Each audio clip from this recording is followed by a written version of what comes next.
collar, white collar, black professors, white scholars, politicians, Dalai Lamas. Everybody in the whole wide world need hope if I be honest.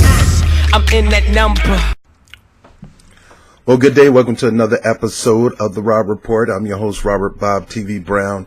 And today, Pastor denounced President Trump's SHIT hole comment with red-faced Vice President Pence in the pews. This is from the Daily News. It says, a Maryland pastor on Sunday denounced President Trump's SHIT whole country's comment before God, his congregation, and Vice President Pence, Mr. Super Christian himself, who don't stand up to the president when he do things like this.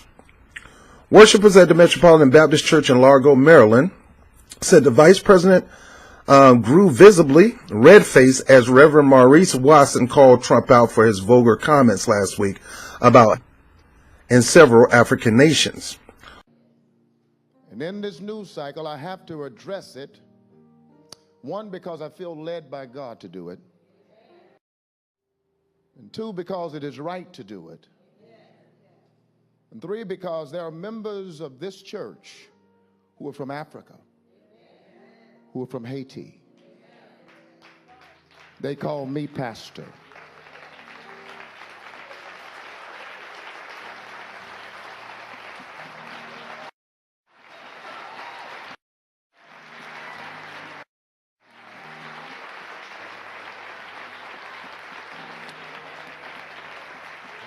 It is alleged that a hurtful, dehumanizing, visceral,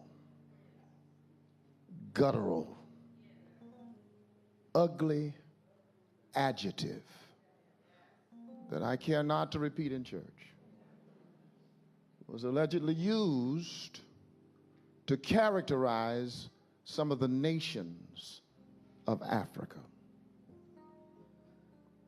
And a statement was made that we ought to welcome people from Norway more than we welcome people from Haiti. I stand today as your pastor to vehemently denounce and reject such characterizations of the nations. And finally, we got a pastor that has courage and boldness and grit. We need more pastors like you. I feel sad for these pastors that they're supposed to be advising Donald Trump, but yet they're punking out. You're supposed to be his spiritual advisors, his guiders. You're supposed to tell him what's right and what's wrong. You're supposed to adjure him to do what's right and correct him when he's wrong. You're supposed to lead and guide him. You're supposed to be his hand and making sound decisions on behalf of the American people and on behalf of God himself. But you're failing. This guy should be his spiritual advisor because he calls him out when he need to. And he's black. Sure, he has some black spiritual advisors. He got some white spiritual advisors. He got female advisors like Paula White and things like that. But the bottom line is you guys are not doing your job. You're like a lapdog to the president, and all you want to do is just pray for him, put your hands on him, and get the photo op, and not call him in like Nehemiah, like Jeremiah, like the prophets of old did David, and other people that led positions. Those prophets came in and advised them and led them according to Scripture. And they either listened to him or reject him. And when they listen to him, blessings happen. When they reject him, curses happen. Now, I don't mean to get kind of ultra-religious on here for your people who don't believe in religion, but these are things that happen in the Bible. Whenever there was a spiritual advisor advising the leader of a country, that advisor, that prophet, what they were called, that prophet needed to be listened to. And whenever you reject the prophet's word, you got cursed. And when you did not listen to the prophet,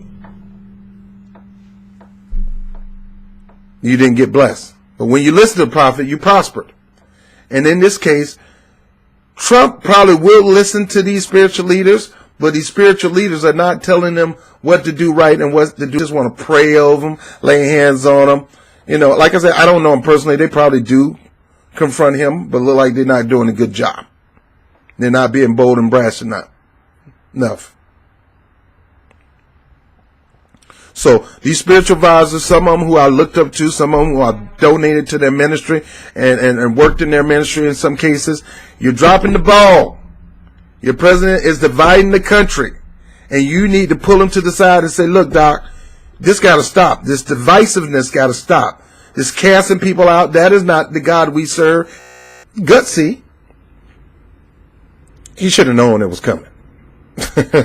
Let me keep going.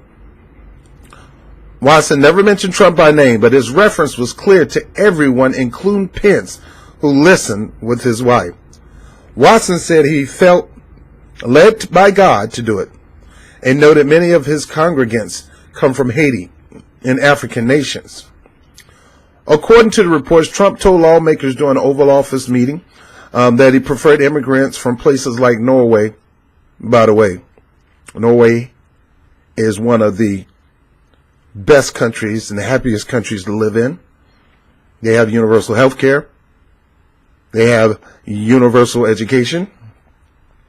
Homeless rate is all-time low, one of the lowest in the country. They have a living wage. They're good to go. Why would they leave that mess to come to a place like this that refused to give that kind of stuff to their citizens? Why would they leave pretty much heaven on earth to come to America, who spit and crap on its middle class and lower class and kiss up to the military complex and the corporate complex? So, Mr. Trump, they don't want to come here. They would never come over here unless it's for something of importance. The awkward church moment didn't stop Pence from honoring King on social media. At the same time, dozens of people began to protest President Trump at Palm Beach, and we'll go over that.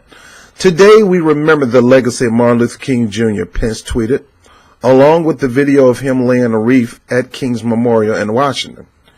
His memorial stands tall, but the real memorial of Dr. King resides in the hearts of all who strive for a more perfect union. To honor him, let's rededicate ourselves to the cause Dr. King selflessly advanced, that all men were created equal. The sermon is far from the first time Pence has had to catch flack for the president. He even had to do it during the presidential transition. At 2016 performance on the Broadway smash Hamilton, Pence was booed as he took seats before the show began. The audience cheered loudly at the lyrics, "Immigrants, we get the job done." And that was the lyrics of the song, "Immigrants, we get the job done." At the end of the show, star Brandon Victor Dixon, the actor played Vice President Aaron Burr, read a statement to Vice President-elect, thanking him for attending, but not noting, we are a diverse American.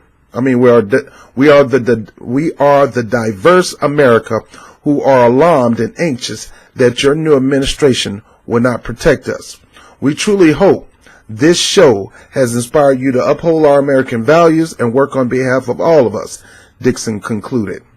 A year later, Pence left a football game between the Indianapolis Colts and the San Francisco 49ers at the Lucas Oil Stadium in Indianapolis after some players knelt during the national anthem.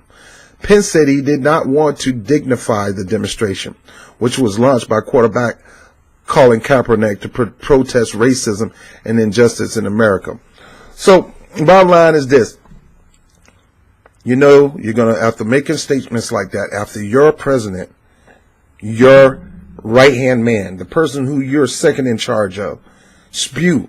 Now, I can't, look, I don't know whether he said those things or not. You don't know. It's just what Dick Durbin said. And do I need to trust a Democrat, especially a corporate Democrat, that will stab the back of the American people for the sake of a corporation or the sake of a high money donor? No, I don't trust Dick Durbin. I don't trust majority of none of these Democrats. They have to earn my trust. But I don't have to trust that what he said is true.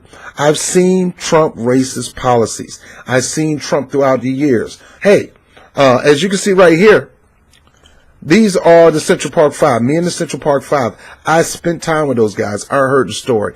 I know what Trump did to smear those guys' name. And once they were exonerated, he did not even apologize. He lacked the courage, a coward who would not even say he was wrong.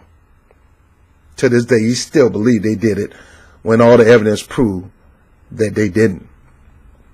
So, hey, look, I go to church, and when the pastor get in my grill, I turn red too. So, come on, Mike Pence. People probably say Mike Pence, he ain't have to go to no African church. Look, you're supposed to be the vice president of all America. You're going to have to go to African, Hindu, not just white. And if you really understood what Dr. King stood for, you would have denounced those statements too, if it was true. And anything else that Donald Trump is trying to push.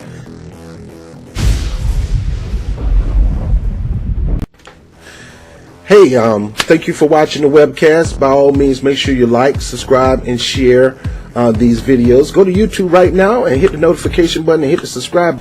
And if you're interested in supporting the channel, by all means, there's a Patreon link. I will put a PayPal link, and the money toward that goes toward equipment, things like that. And last but not least, make sure you look at two sections down below. One is called Get to Know LS, the membership. The other one is Get to Know LS, the opportunity. What do you mean LS? LS is a program that called Legal Shield that I am an independent representative of. It has not, that company has nothing to do with my views. I fell in love with this program about a decade ago. I've been doing this for over a decade, offering the services to people to benefit and connecting people to the services, putting them in a position where equal justice under the law is not just on the Supreme Court building. It's actually becoming a reality in their lives by having this memberships. And with this organization, not only will you be able to know about your rights in a certain area, but you'll know about how to exert and execute your right with the power of attorney, top-rated attorney, backing you no matter where you go, without worrying about all this money coming out your pocket and things like that. So get to know LS, the member, financially. You can help contribute to this program by becoming a member. Some of the proceeds of being a member of LS goes toward Freedom on Fire and the Rob Report. I'm Robert Bob TV Brown. I thank you for being a huge support to what we do here. I'll talk to you soon. Peace.